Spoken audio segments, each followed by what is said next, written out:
नमस्कार दोस्तों, मैं अंकुर उपाध्याय स्वागत करता हूं आप सभी का आपके अपने YouTube channel share market analysis में। दोस्तों यहां पे आप सभी के साथ तीन स्टॉक्स को डिस्कस करना चाहूंगा। इस खराब माहौल में इन तीन स्टॉक्स के लिए अच्छी खबर आ रही है। खबर एग्जैक्टली कोई न्यूज स्पेसिफिक नहीं है, ये खबर कुछ ऐसी है कि कंपनी के बिजनेस जो है ना उनके लिए थोड़ा प्रॉफिट बढ़ता हुआ दिखेगा। फॉर एग्जाम्पल, अगर आप पेन खरीदते हो तो अगर पेन के दाम बढ़ेंगे तो आपको ज्यादा पे करना पड़ेगा, ठीक है। तो आपके लिए तो नुकसान है क्योंकि आप बायर हो, लेकिन जो पेन बेच रहा है उसके लिए फायदे की बात है क्योंकि भैया पेन की कीमत बढ़ गई, उसकी कॉस्ट ज्यादा कमाई होगी, है ना। तो इसी प्रकार अगर क्रूड ऑयल की बात करूं, प्रीवियस वीडियो में मैंने डिटेल में डिस्कस किया कि कैसे क्रूड में हमने रिसेंटली 4% की तेजी देखी है और $80 पे आता हुआ दिख रहा है ब्रेंट क्रूड। तो अगर क्रूड कच्चे तेल की बात करूं तो कच्चे तेल के दाम का बढ़ना तीन कंपनियों के लिए बेहद पॉजिटिव है। पहला है रिलायंस इंडस्ट्रीज, दूसरा है ऑयल इंडिया लिमिटेड यानी OIL एंड तीसरी है ONGC। दोस्तों ONGC को जरा फोकस में रखिए क्योंकि ONGC के लिए डबल बोनंजा है।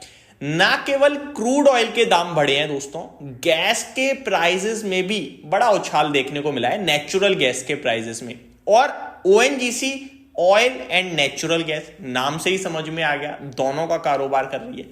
तो ONGC के लिए डबल बोनंजा है। अब इन स्टॉक्स की बात करें, रिसेंटली इनमें करेक्शन भी हम सभी ने काफी देखी है, बाइंग तो ऑलमोस्ट पूरी खत्म ही हो गई थी इन स्टॉक्स से, लेकिन इन स्टॉक्स के लिए अभी करंट सिचुएशन खराब नहीं दिख रही है दोस्तों। अगर मार्केट थोड़ा भी सेटल होता है तो आई थिंक ये लीड कर सकते हैं। आपके साथ में ये वीडियो जरूर शेयर कर रहा हूं, लेकिन इसका ये बिल्कुल भी मतलब नहीं है कि ये ट्रेडिंग पर्पस से वीडियो है या आपको मैं बोल रहा हूं खरीद लो पैसा बन जाएगा। इस मार्केट में बहुत मुश्किल है शॉर्ट टर्म या टेक्टिकल मूव्स लेके पैसा बनाना। क्लियर कट बोल रहा हूं, व्यू जो है आपका वो मोर देन 6 मंथ्स प्लस ही होना चाहिए कम से कम, तभी कुछ हो पाएगा, अदरवाइज तो बहुत मुश्किल है पैसा बनाना। बन जाए तो किस्मत समझ लेना। बट ये स्टॉक्स की बात करें तो हमें हर एक लेवल पे ना कंफर्ट आता है। देखो जब हम कंफर्ट की बात करते हैं तो हम क्या देखते हैं, अर्निंग्स पे कोई डाउट नहीं है, ब्रांड वैल्यू सुपर्ब है और कंपनी का वैल्यूएशन भी बड़ा सस्ता रीजनेबल है। तो तीनों फ्रंट पे सस्ता अच्छा दिख रहा है। अब मार्केट गिरेगा तो ऑब्वियस है, मार्केट अपने साथ सबको गिराता है, लेकिन फिर वो एडिशनल सस्ता होता है। मैं एक एग्जांपल देना चाहूंगा, मोनीश पोबराय जी, आप जानते होंगे आई थिंक उन्हें, बहुत ही नामी ग्रामी इन्वेस्टर हैं। वो कहते हैं कि शेयर बाजार में सब चीज की ना कीमत ऊपर नीचे होती रहती है। अब आपको सिर्फ ये पहचाननी है कि एक्चुअल कीमत क्या है। अगर एक्चुअल कीमत से नीचे जा रहा है तो वो डिस्काउंट है, ना कि खराब हो गई कंपनी। उन्होंने एक एग्जांपल भी दिया, अगर आपका कोई घर है और उस घर की X वैल्यू है तो आप अपने ब्रोकर से डेली बात करोगे, वो X ही बताएगा कि हाँ यार अप्रोक्स 1 CR, एक दिन में पूछो या 4 महीने, एक महीने बाद तो आपसे कहेगा भाई पागल है क्या रोज रोज पूछ रहा है, सेम ही वैल्यू है, ठीक है, क्योंकि हर दिन वैल्यू नहीं चेंज हो रही। लेकिन उसे शेयर बाजार में लिस्ट कर दोगे तुम तो वो 1 करोड़ का शेयर 1,20,000 भी दिखेगा किसी दिन और किसी दिन आपको 90,000 भी दिखेगा। तो 90,000 पे वो टाइम ये नहीं होगा कि पोजीशन कट करूं बेच दूं, अरे गिर गया। वहां तो आपको और ये सोचना है यार सस्ता हो गया तो और लेने का मौका है ना।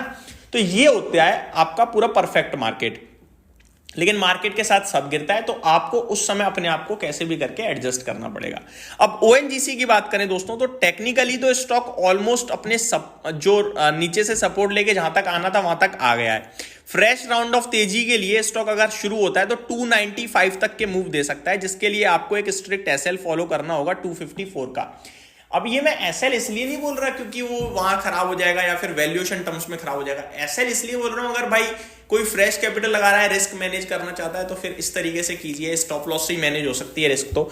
अदरवाइज इस स्टॉक को तो जितना गिरे आप नीचे में खरीदने के मौके तलाश सकते हो। 8 के मल्टीपल्स पे उपलब्ध है ONGC का शेयर, ऊपर में 350 के हाई लगाए हुए हैं, टेंशन फ्री यहाँ पे कहीं ना कहीं मौके बनते हैं। आगे है OIL, ऑयल इंडिया लिमिटेड। अभी इसमें करेक्शन हो गई 2 दिन पहले अच्छी, अदरवाइज बढ़िया कर रहा था ये शेयर, 490 तक गया भी था जो हमारे व्यू थे। अभी स्टॉक की बात करें तो ये स्टॉक ऊपर से नीचे आ गया है, जो करंट सिचुएशन है यहीं पे समझ जाएगा तो ठीक है 450 455 पे, अदरवाइज स्टॉक 435 टू 420 तक फिसल सकता है। और वो स्टॉक में टेक्निकल टर्म्स पे तो फाइनल लेवल है सपोर्ट का, उसके नीचे एडिशनल गिरावट हो सकती है। लेकिन ये स्टॉक भी 8 के पीई पे ट्रेड करता है। ऊपर में जगह खुली हुई है 600 रुपए तक की, तो चलना शुरू हुआ तो कभी भी हो सकता है वहां पे। तो एक ये स्टॉक है जो रडार पे रखना है। तीसरा, रिलायंस से ज्यादा कुछ बोलने की जरूरत नहीं है, आप सभी बहुत समझदार हो, बहुत अच्छे से जानते हो रिलायंस को। इसकी भी बात करें तो ऑलरेडी टूटा काफी बड़ा है, ब्रोकरेज हाउसेस भी ये कह रहे हैं कि अब यहाँ से डाउनसाइड रिस्क बहुत कम है। वॉरेन बफेट साहब कहते हैं कि भैया ऐसी जगह निवेश करो जहां पे आपकी रिस्क प्रोबेबिलिटी कितनी है वो चेक कर लो, अगर रिस्क कम है तो फिर वहां पे आप एंट्री कर सकते हो। ये उनमें से एक स्टॉक हो रहा है इस समय जिसमें रिस्क थोड़ी सी बैलेंस्ड और कम दिखती है। तो ये मेरी तरफ से 3 स्टॉक्स थे जो कच्चे तेल के बढ़ने से फायदा लेते हुए दिख सकते हैं और इन पे आप नजर बना के रखिए। Thank you so much for watching this video, have a great day guys.